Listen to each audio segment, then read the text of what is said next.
Welcome to NFL Daily, where we love a good wardrobe change. I'm Gregg Rosenthal here in the Chris Wesseling podcast studio to talk about the NFC North and preview their offseason here in the regular season with Patrick Claybon. Hey, He's Greg. back. Yeah, good to be back. 2 times in 1 week. That's what we want. We're back. You know, the Super Bowl was different for me because it was a whole season of being in proximity to you guys, but now we're back. Yeah, it is great to have you here and to talk about the show. And yeah, if you're watching on YouTube, you can see I'm wearing a hat, and that makes it Friday's show. Great teams in the NFC North. Lions, Vikings, obviously the Bears and the Packers. And it's a division that to me is set up for disappointment because you have records this good from 3 teams in 1 year, and you have a Bears team who has kind of underachieved year after year after year, and everything looks so good. Like, the expectations for all 4 of these teams are going to be sky high. So the next month, and yes, that's what I've been calling the regular season, is like this build up into free agency is absolutely vital. So let's put 10 minutes on the clock here. And why don't you get us going with the Green Bay Packers? Oh, we'll go with the Green Bay Packers. Okay, this has been a question I've been waiting to ask you for a while, Greg. When we initially conceptualized this exercise, and I saw you and Jordan execute it flawlessly. The Packers started their season and ended their season with a loss to the eventual Super Bowl champion. They navigated what we both believe is the best division in football and had losses to the Lions as well as the Vikings in their historic seasons.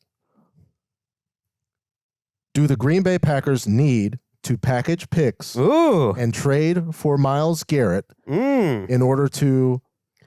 The gap is not very big. I know that they didn't have the success. Yep. Is Myles Garrett that piece that they go get, like they went and got Julius Peppers in that stage of his career, like they went and got Reggie White in that stage of his career? Is it Myles Garrett in 2025 solving the problems for the Green Bay Packers and getting them back to the Super Bowl? I mean, I think they're a perfect team to do so because I think they can make it happen without ruining their present or future prospects. Like, you build up all this young capital in terms of good young players, you know, to be able to survive maybe trading a couple picks. You have plenty of cap space, $42 million in cap space. They have 8 picks this year. They basically have all their picks. So both them and the Lions, to me, are right near the top of the list of teams that make the most sense for Myles Garrett. I think the Lions make even maybe a little more sense. But the Packers, it would work too.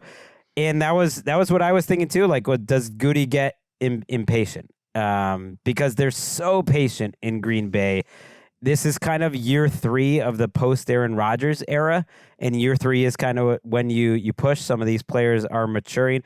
I don't know if that would be impatience or just trying to take advantage of a situation. Yeah, I don't think because you have been patient, right? You've been not just fiscally responsible, but you have the Packers have a very structured set of parameters for the players that they draft. You know, you're not going to find a whole lot of small cornerbacks, right? You're not going to find small defensive linemen.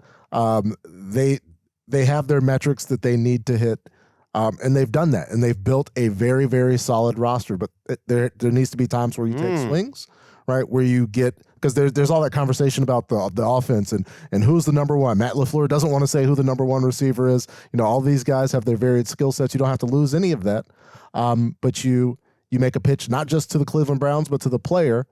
You bring back those historical comparisons, and you say you can be it for us. And I just think it makes too much sense not to. And you mentioned the Detroit Lions. Do you want to play against him? Do you want to play against him a couple more times? Do you want to see the teams that were very good, that were in the division that you couldn't compete with? You know, when everything came to a head at the end of the season, do you want to see those guys get Myles Garrett? I just think it makes too much sense, and we saw it with Josh Jacobs as well as with Xavier McKinney last year. That this is not the Green Bay Packers of old. They're willing to go out and get very good players in free agency. So do it. You have the team. Make the move. Yeah, and you do have, as I mentioned, the cap space. It makes sense because when I look at their needs, Not huge. I think the roster is in better shape than 25 teams in the league, just to throw out a number. Like there's not screaming needs. But probably number one is like an edge rusher. Rashawn Gary, little disappointing last year. Still going to be on the team, but a little disappointing. Don't really have a second edge guy that you feel good about. Lucas Van Ness has not really hit. Devontae Wyatt's gotten better, but I wouldn't say it's been a hit. He's an interior rusher. And in general, their pass rush was absolutely lacking last year. So I think that's an area that even if they don't go after Myles Garrett, first of all, there's other guys available for trades, Max Crosby or Trey Hendrickson. That would be intriguing, just as intriguing just about as well. Or are they a team that invests a little bit up front in free agency? Connected to that, I was looking at ways of like if they want to open up a little more space, is Kenny Clark safe on this team? Been a really good veteran for them for a while. Closed the season okay. I believe he made it to week 10 without a quarterback hit or a sack. That's rough. That's tough. For like one of your highest paid players. So that's one that could be a post June 1st. They would save $10 million. Maybe they don't feel like they need to do that, though, because they have so much cap space. See how he looks in training camp. It's more a player that they really appreciate. And then also likely not on this team next year is Jair Alexander, who is under contract, but it would be surprising if they brought him back. I think he's going to be more of a cut than a trade. So those are two guys really associated with the Packers for a long time, Jair Alexander and Kenny Clark, with the futures that are a little up in the air for a defense that needs some work, frankly. Like they were okay, but they need some work. And that would be my question specifically with Jair. Why give yourself more work there? They have the space there. Because just it seemed bad personally. There's something going on there. Oh, okay. I always reference it, but we got statues outside of Staples, right, of guys who didn't have things going on personally. I think there were notable personal issues allegedly between Jalen Hurts and A.J. Brown over the course of the season. Winning it solves all those things. It makes everything work. And so if Shaquille O'Neal is one of the people you were talking about, yes, Shaq and Kobe, an important guy. Yeah, didn't necessarily have the best relationship during all times of their run, but when it worked out, it worked out to a very good extent. And I just think if you're letting Jair Alexander go elsewhere, then now you've given yourself an actual problem on a roster that doesn't have that many problem. Okay, my counterpoint is he never plays, so that's my counterpoint. Okay, I mean that's a big deal. He's getting older and he's been hurt, and there's been some back and forth, and you hate when this happens between a team and a player of like, could he be pushing to play more? Could he not? It's just been sort of a little bit of a drama between them for a while, and I think they've actually kept him longer than most teams would have, but I'd be shocked if he is on the team. So those are a couple holes. Very few free agents, so that's good for them. They do have one guy, Josh Myers, who, depending who you ask, was either the weak link there at center for a while or a really improving player. I look at a guy who has played a ton of football and will get a good contract because anyone that can start as many games as him and is young, and the Packers say improved quite a bit last season, is going to do well somewhere. So I don't know if it'll be there or not, but I really trust them to figure out their offensive line. The thing that strikes me looking at their roster, Patrick, tell me where you would want to improve it, is their offense, like everyone else is returning. And like there aren't holes. You could add another receiver. You could bring back Devontae Adams, maybe.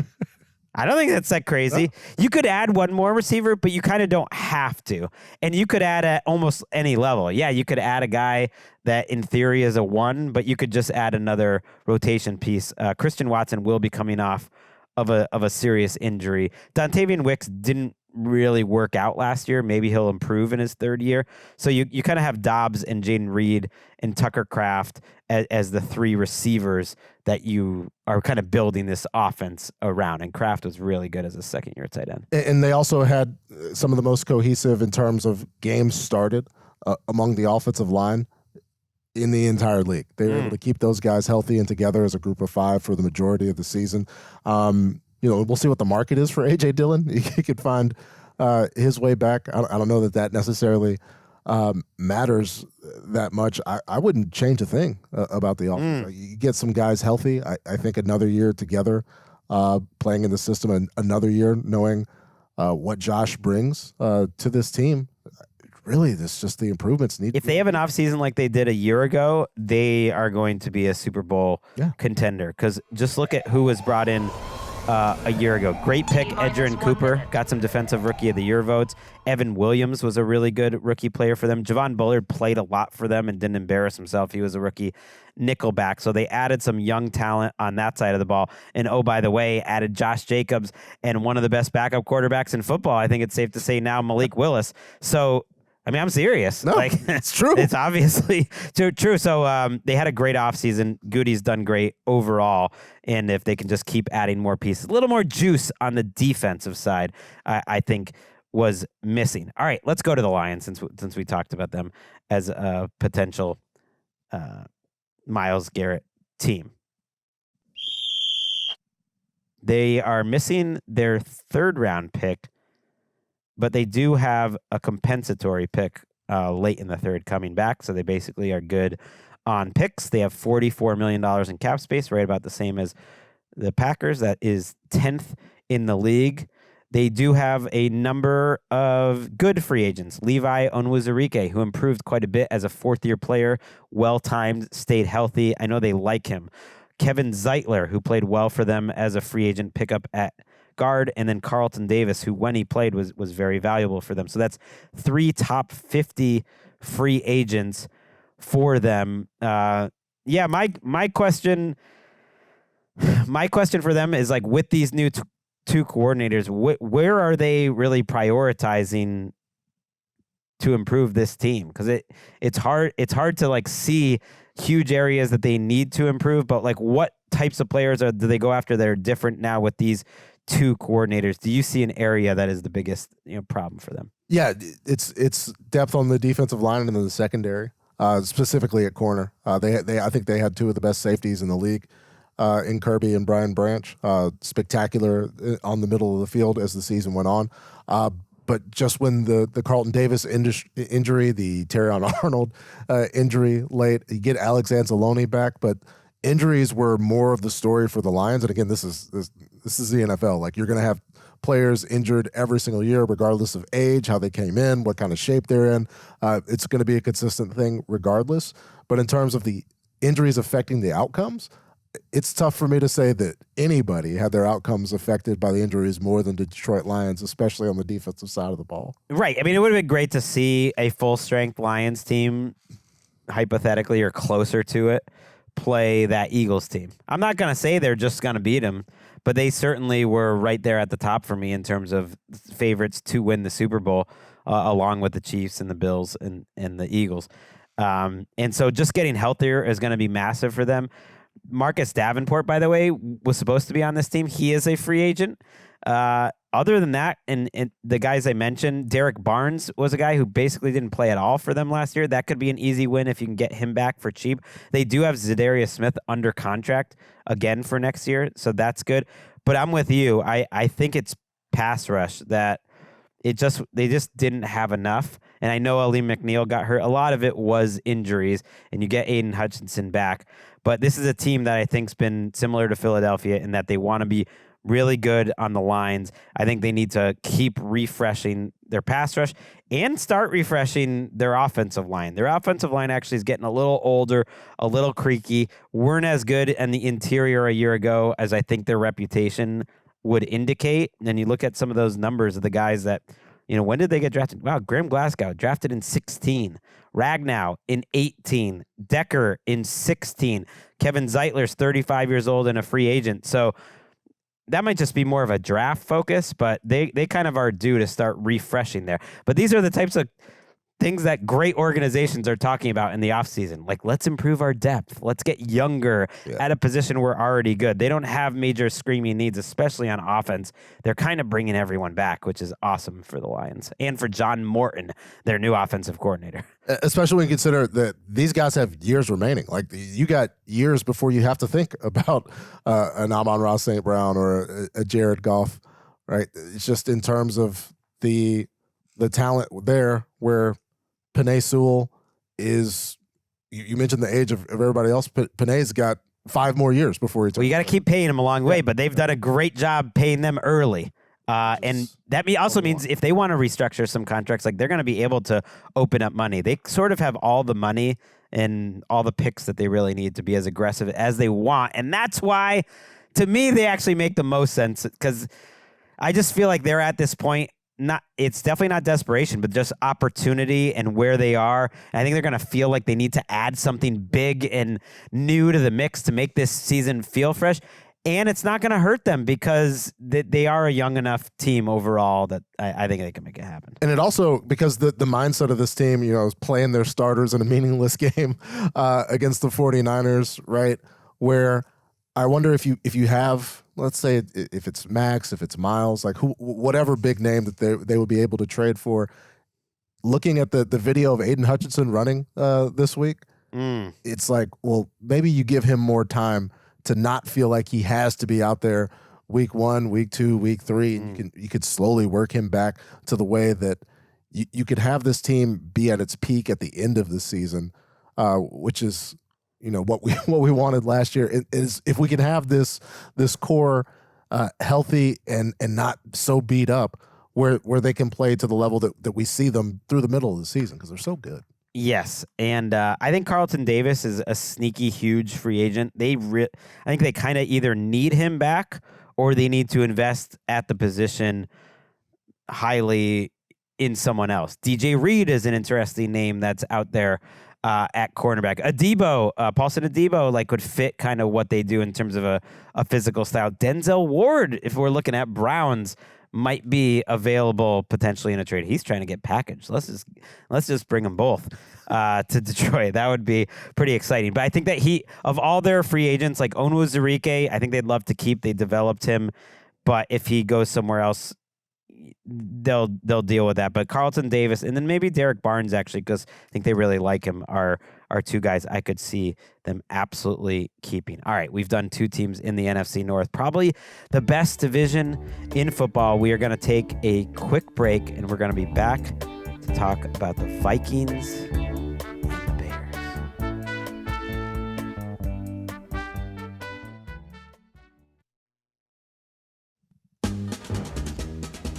Back on NFL Daily, wrapping up a great week here.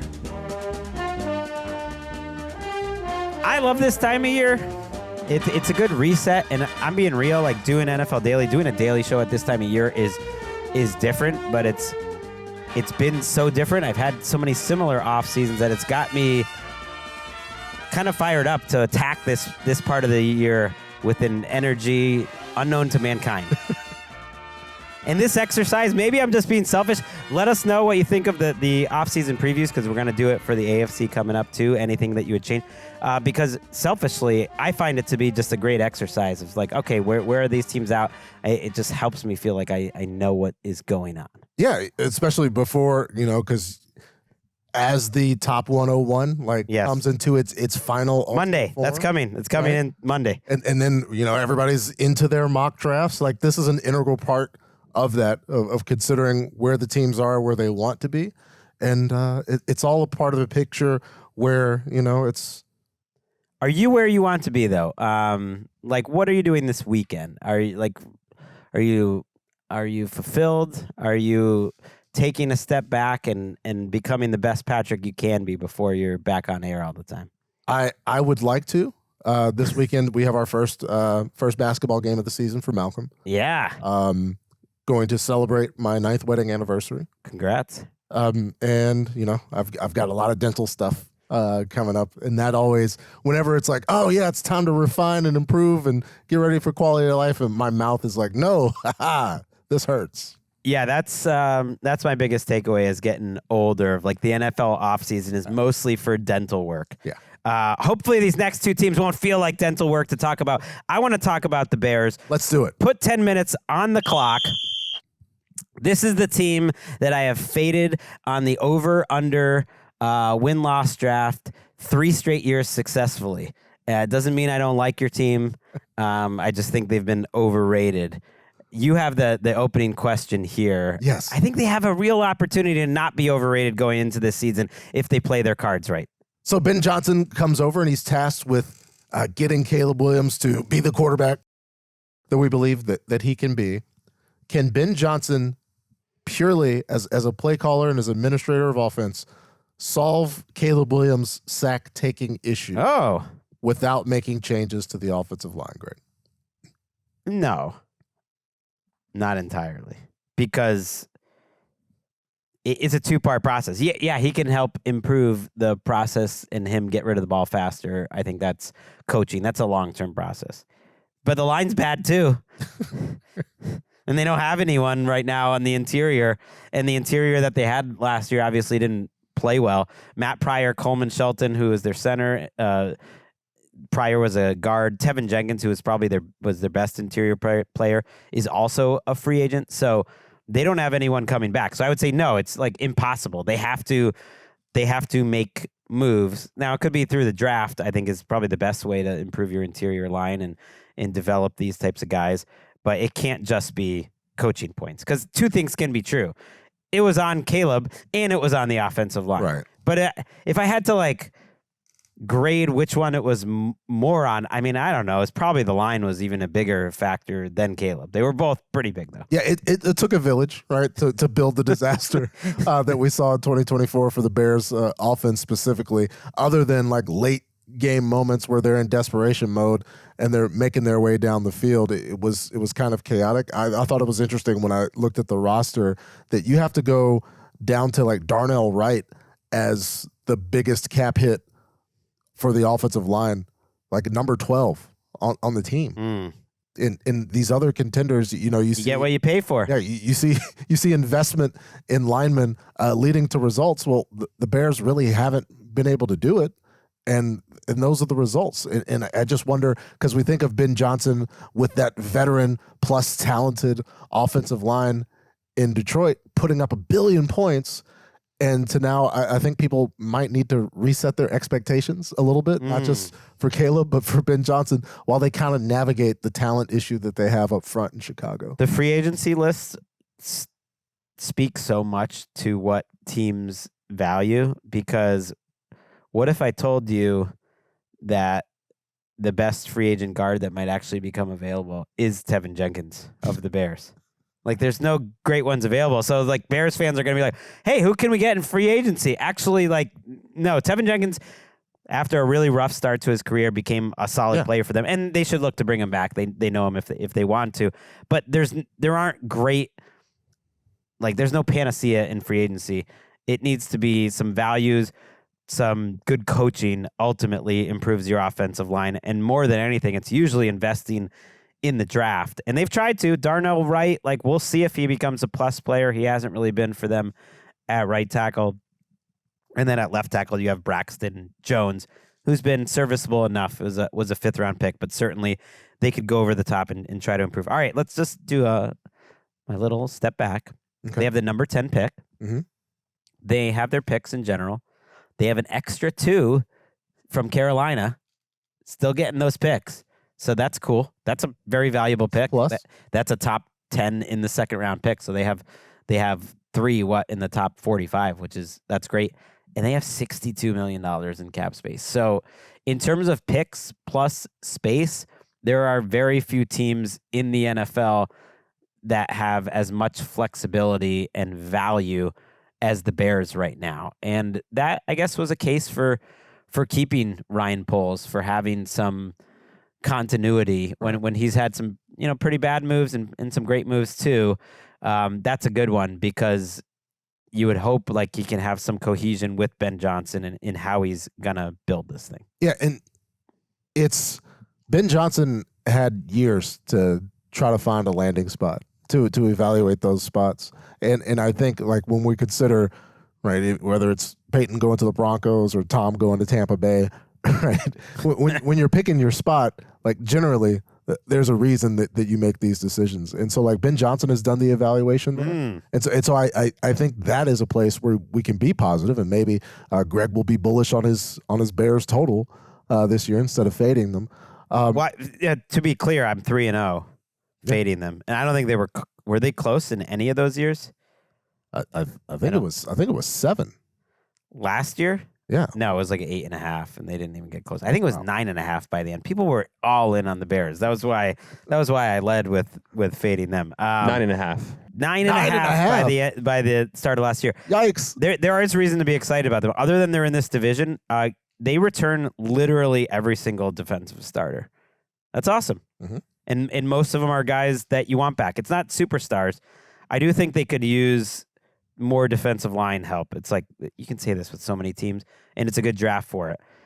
They need some younger edge players. You know, you have Montez Sweat, DeMarcus Walker is your other starter there, or defensive tackle. Really, any defensive line you could add. And so it's similar to a lot of teams. I think you need offensive line, defensive line. You might need a running back. And it's a good draft class for that as well, unless Ben Johnson is into the DeAndre Swift reunion. Haven't heard a lot of that. Like, I mean, would that be the deciding factor if they're sitting there at 10 and Junty's on the board, and it's like, well, do we like DeAndre Swift? Like, hopefully, no, that probably isn't more will play in to that particular decision. They could save some money if they cut Swift, like $6 million, something like that, if they wanted, and replace him with a second or third round pick, even if they didn't want Genty.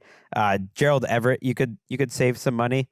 And then, yeah, they should start to look to extend some of their guys that they can. There's not a ton of them. Kyler Gordon, though, stands out to me as a young ascending player that would make a lot of sense to extend this season. Now, the extension, when I keep bringing these up, is they're usually going to happen in the summer. They're not going to happen before free agency. But Kyler Gordon is one that you could watch there. Like, they're in a nice little spot without like a ton of crazy needs. They got their wide receivers. They got their quarterback. Like, but like you said, the issue is, right, the market has decided where the value is on the interior offensive line, and they have those needs where people aren't letting that talent go. Yeah, and so you also could use that extra second in a trade to move up for a veteran. But no, I think taking an offensive lineman there. There's a lot of former player connections with this team. So Kevin Zeitler was with Ben Johnson with the Lions last year. That could be a guard you just bring in to plug a hole there. Tim Patrick, if that does anything for you, just as like a fourth receiver type. Paulson Adebo, Cam Jordan, Marcus Davenport, any of the old Dennis Allen favorites. All of Dennis's big fans. Yeah. Coming back to spend time with their old most pal. of them, I can't say they're all big fans necessarily. Dennis Allen always does well with the secondary. I was wondering, like, how does Dennis Allen fit? They were building this whole defense for Matt Eberflus. How does he fit? I think if Dennis Allen does one thing well, in general, he's coordinated defense as well when he's not been the head coach. But I think he's really good with secondary play, and he's got a really good secondary to work with. So I don't think there's going to be like a drop off for these guys who are really talented, and they could make it very difficult to play against this Bears defense. It's a good squad. I think, right, because you had the injury concerns, because I know Jaquan Brisker missed a significant portion of the season with a very scary concussion, right? But I say it all the time. Every single player in the NFL has a brain.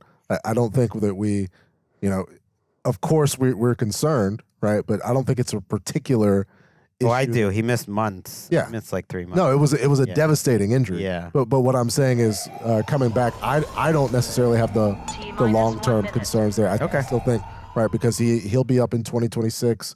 I'm for, if a player is good, slide him offers all the time. Make offers on like random Tuesdays to see if you can keep him around, because like it's the risk reward is always take risk on good guys. Yeah, and Brisker adds a physical element to that defense. Tyreek Stevenson of Hail Mary fame, still sticking around.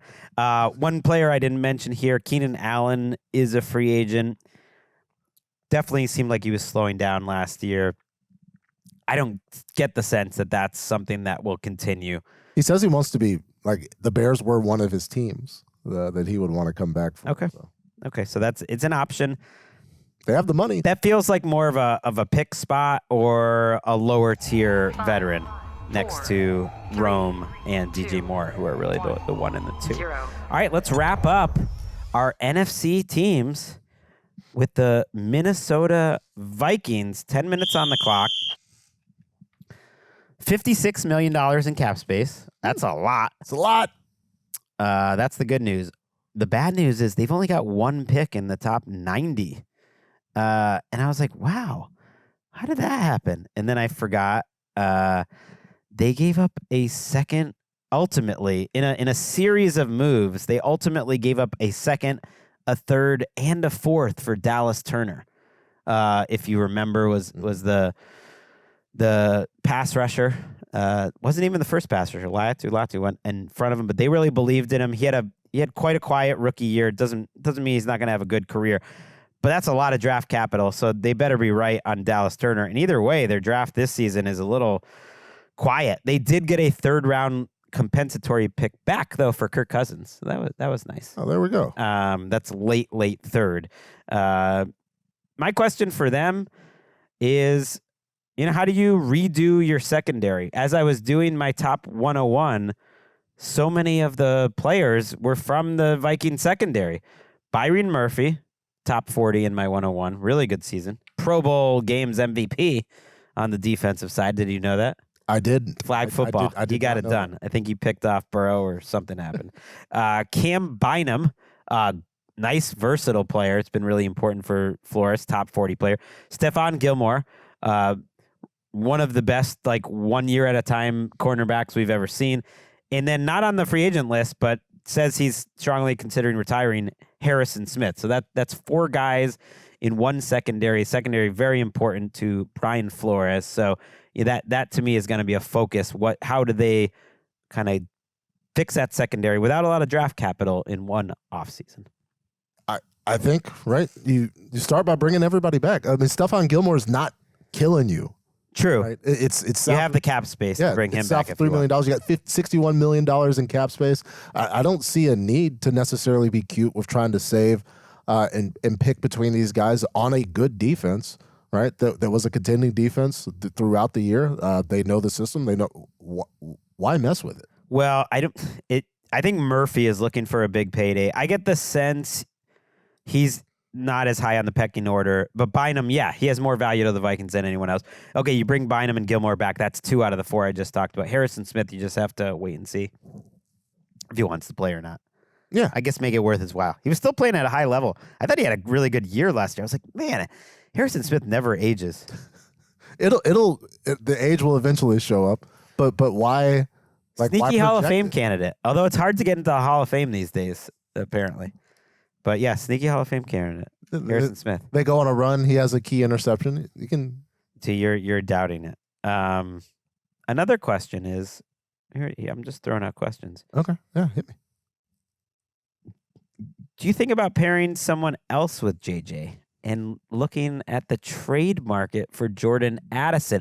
I'm stealing this idea from Purple Daily, which is a good podcast about the Vikings. If they can do daily on just the Vikings, we can do daily on the entire NFL. That's very true. And they threw out, would this be an offseason that they trade Jordan Addison? Been a couple off-field things, and his value would be really high. If you're looking at a guy that's not going to get that long-term contract, his value will never be higher. Maybe you get some of your picks back that way, or you get a veteran. Just a thought. Just throwing that out there. That's their thought. It's not mine, but I thought it was interesting. No, it is an interesting thought. I do tend to feel like sunk cost is a logical fallacy. If you feel like you gave up too much for Dallas Turner, then right, that shouldn't be why you did it. Yeah. So then why would you kind of hamstring and hope is like, well, what's in the mystery box? It could be Jordan Addison. Well, the Jordan Addison is currently there, and despite those off-field issues, still played at a high level. It's whoever gets going to be 2 regardless, right? The one is always going to be the one, and I don't think taking away from the roster solves anything. Okay, so it's funny. I actually misread my own notes. I misinterpreted. I did have a note. Crazy idea. Trade Addison ? At the bottom. But when I was saying who do you pair with JJ, I forgot I was talking about the quarterback.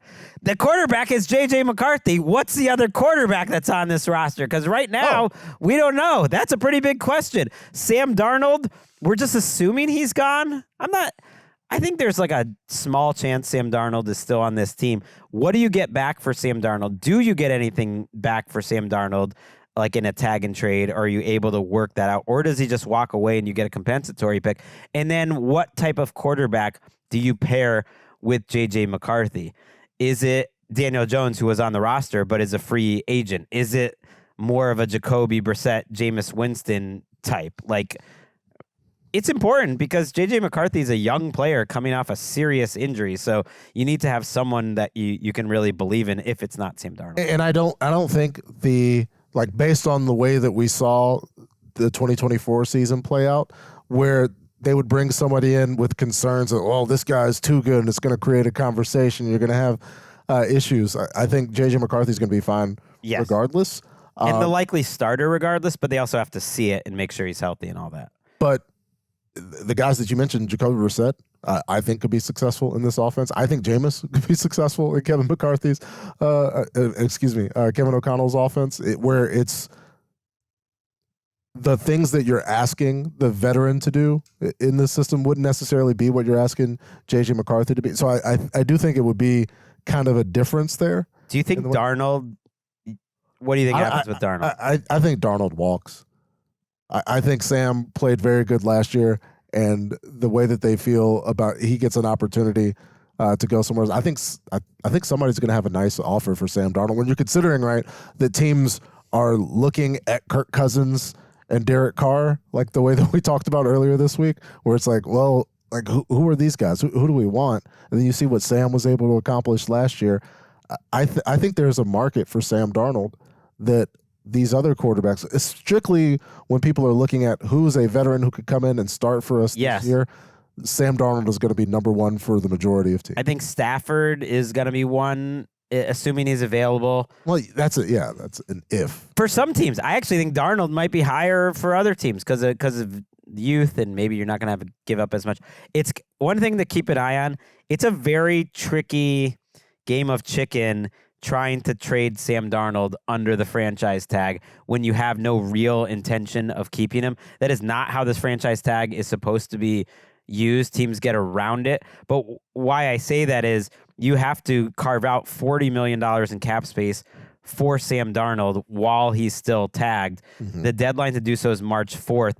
If another team just wants to wait it out or thinks you're going to cut him or whatever, you got that $40 million sitting there. It takes a while for those trades to process. Actually, there could be like days of free agency that you lose along the way. And so there's at least a chance they just let him walk, and that annoys the Vikings fans. But that would be some of the reasoning for it. Now, if they're picking up word at the Combine next week that they have a good trade market for Sam Darnold and they feel confident they'll be able to get a deal done sooner than later, then they'll do so and they'll get something for Darnold. Either way, I'd be shocked. Well, I think if you're going the trade route, you have to be okay with having Sam on your team in 2025.